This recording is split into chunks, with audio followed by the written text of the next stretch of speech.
Hello friends, KVS PRT examination का 21 तारीख से जो परीक्षा स्टार्ट हुई थी, आज उसका अंतिम शिफ्ट यानी 28 तारीख का सेकंड शिफ्ट की पूरी परीक्षा कंप्लीट हो गई। ओवरऑल हर एक शिफ्ट का अगर पेपर के एनालिसिस की जाए तो कुछ पेपर में मैंने देखा कि 21 तारीख के पेपर में जो कैंडिडेट्स ने दिया कि उनकी क्वेरी ये थी कि उनका एक उनकी शिकायत थी कि रिमझिम जो 5 क्वेश्चन 6 क्वेश्चन 7 क्वेश्चन हिंदी की जो एनसीईआरटी क्वेश्चन की समरी वगैरह पूछा जा रहा है, वो उनको क्योंकि पेपर का पैटर्न नहीं पता था तो वो क्वेश्चन उनके कहीं ना कहीं छूट गए, मिस हो गए। तुक्का उन्होंने मारा, कुछ सही गया कुछ गलत गया। 22 तारीख वालों के भी साथ मैक्सिमम कैंडिडेट साथ यही हुआ।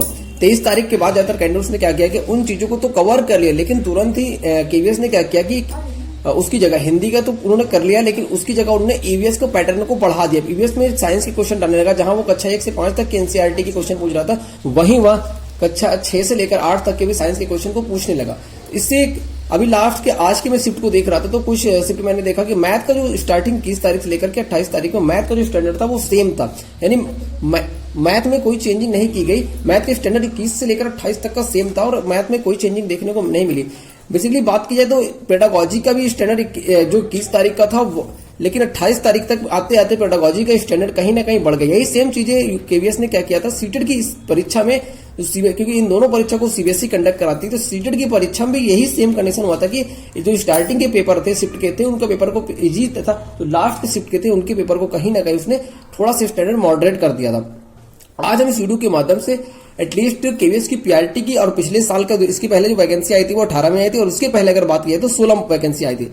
ओवरऑल मैंने पीछे की एनालिसिस करके डिसाइड किया कि एक गेस किया कि अभी कोई कंफर्म कोई भी यूट्यूब चैनल कितना बड़ा टीचर हो या कोई भी कितना भी ज्यादा एक्सपीरियंस रखता हो वो एक कंफर्म नहीं कर सकता कि एग्जैक्ट इतनी ही जाएगी, लेकिन एक गेस एक अनुमान पूर्वक एक्सपीरियंस के बेस पर ये जरूर अनुमान लगाया जा सकता है कि इस एग्जाम की जो कट ऑफ है कि प्राइमरी लेवल की वो इसके राउंड फिगर पे जा सकती है। तो आज हम देखेंगे कि ये आपके सामने देख रहे हैं आप 2016 की 16 वैकेंसी आई थी और 16 में क्या था, बेसिकली आपका 150 नंबर का पेपर था, 150 क्वेश्चन थे, 150 मिनट था और 150 मार्क्स थे।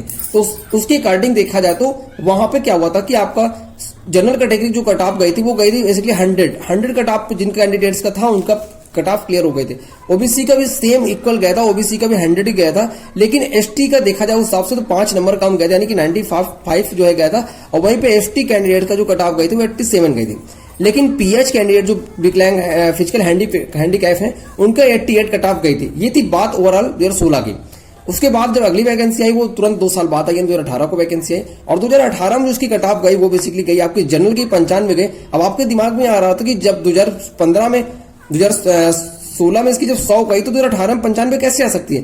तो मैं आपको बता दूं आपकी जानकारी के लिए कि इस टाइम पे क्या किया गया था कि साइंस के जो क्वेश्चन 20 क्वेश्चन पूछे गए थे 2018 में उसका स्टैंडर्ड काफी बढ़ा दिया गया था और उसमें न्यूमेरिकल काफी क्वेश्चन डाल दिए गए, तो जो टेस्ट 10 स्टैंडर्ड तक के थे क्वेश्चन न्यूमेरिकल के तो वो बेसिकली डाल दिया गया। उसके बाद ओबीसी की अगर बात की तो ओबीसी की जो कट ऑफ गई थी वो गई थी आपकी 94 और एससी कैंडिडेट की जो कट ऑफ गई थी वो गई थी 88 और एसटी कैंडिडेट की जो कट ऑफ गई थी वो 79 और पीएच यानी फिजिकल हैंडीकैप की जो कट ऑफ गई थी वो गई थी 61।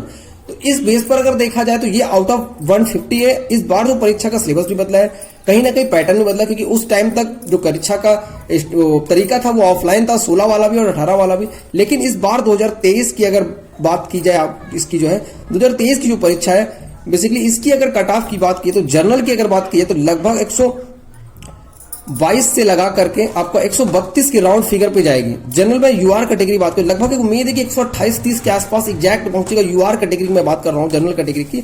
उसी तरह से आप ओबीसी की 2 नंबर 3 नंबर प्लस माइनस कर सकते हैं, उसी तरह से आप एसटी की पीएच की। तो ये था बेसिकली अगर आप इस मार्क्स तक पहुंचते हैं, आपका गेस है कि हाँ इस मार्क्स तक आप पहुंच जाएंगे तो आप अभी से इंटरव्यू की तैयारी में लग जाएं, या फिर इसके साथ साथ आपको 5 से 6 तारीख के आसपास आप देखेंगे कि आपको रिस्पांस शीट मिल जाएगी। जो हम लोगों ने जो सभी कैंडिडेट्स ने एग्जाम में हॉल में क्वेश्चन टिक किया था तो वो आपको रिस्पांस शीट आपको प्रोवाइड कर दी जाएगी। उसके साथ आप मैच करके आप देख पाएंगे कि आपके कितने मार्क्स के आसपास बन रहे हैं। लेकिन आप देखेंगे जब भी आपकी इसका रिजल्ट आएगा, जब भी इसकी आंसर की आएगी, जब भी इसका फाइनल रिजल्ट आएगा, जो भी होगा उसकी जो कट ऑफ का जो रेंज होगा वो इसी के राउंड फिगर होगा, इसी 8-10 नंबर के आसपास आपका वो करेगा।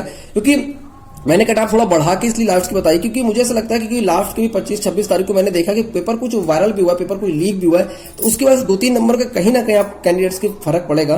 तो मेरा जो खुद का जो एक्सपीरियंस है, खुद की जो समझ है और खुद के जो मैंने पीछे के रिसोर्सेज कलेक्ट किए उसके बेस पर अगर मैं बोलूं तो इसकी जो कट ऑफ है 122 से लगाकर 132 के राउंड फिगर पे पहुंचेगी। अगर आपकी इसके आसपास है तो आप वो कर सकते हैं, तैयारी में लगे रहें। उसके साथ साथ चैनल पे नए चैनल सब्सक्राइब कर सकते हैं, वीडियो को अधिक से अधिक शेयर कर सकते हैं। Thank you watching for video. अगर आपने यहां तक देखा है तो उसके लिए दिल से आभार। Thank you.